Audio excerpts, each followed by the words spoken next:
اعوذ باللہ من الشیطان الرجیم بسم اللہ الرحمن الرحیم۔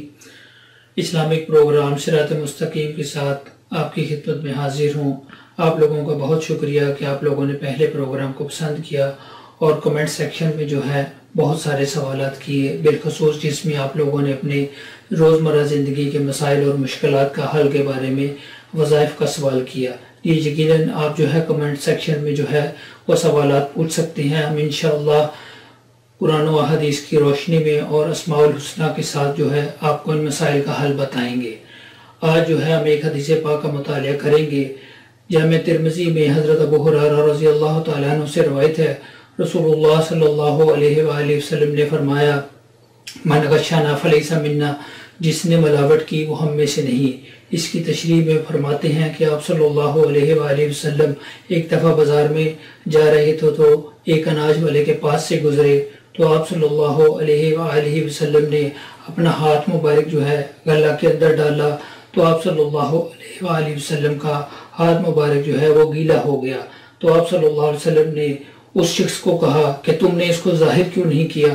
تو اس نے کہا کہ بارش کی وجہ سے بھیگ گیا ہے۔ تو آپ صلی اللہ علیہ وآلہ وسلم نے فرمایا کہ جس نے دھوکہ دیا وہ ہم میں سے نہیں۔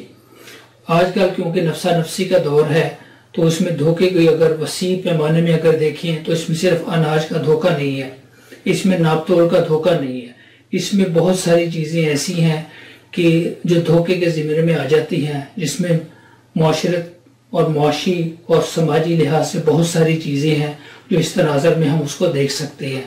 جیسے کہ اگر قرآن شریف میں آتا ہے کہ اللہ رب العزت فرماتے ہیں کہ میری آیتوں کو سستے داموں میں مت بیچو، اس کا مطلب یہ ہے کہ جو قرآن پاک میں اللہ رب العزت نے احکامات جاری فرمائے ہیں ان کو عین ہی اسی طرح بیان فرمانا ہے کہ جس طرح آپ صلی اللہ علیہ وآلہ وسلم نے ہم تک پہنچائی ہیں باتیں، اس میں کسی بھی طرح کی جو ہے وہ مکسنگ نہیں ہونی چاہیے۔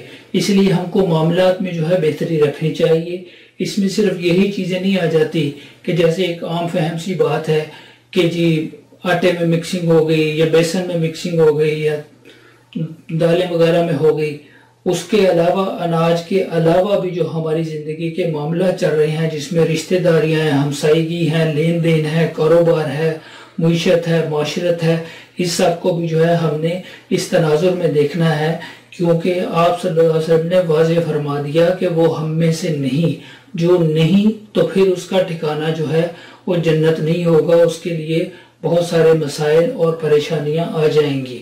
اس لیے سب سے ضروری اور سب سے اہم چیز یہ ہے کہ یہ دنیا فانی ہے، کل شیء فان، ہر چیز نے فنا ہو جانا ہے، ختم ہو جانا ہے، مٹ جانا ہے۔ اعمال ساتھ میں جانے ہیں اور نامہ اعمال ساتھ میں جانا ہے، اور کامیابی اسی شخص کو ہوگی جس کو نامہ اعمال جو ہے اس کے دائیں ہاتھ میں مل جائے گا۔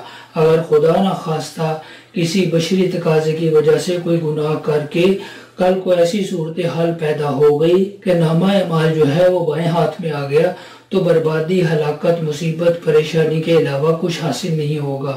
تو اللہ رب العزت سے دعا ہے کہ ہم سب کو آپ صلی اللہ علیہ وآلہ وسلم کے حکموں کے مطابق زندگی گزارنے کی توفیق عطا فرمائے۔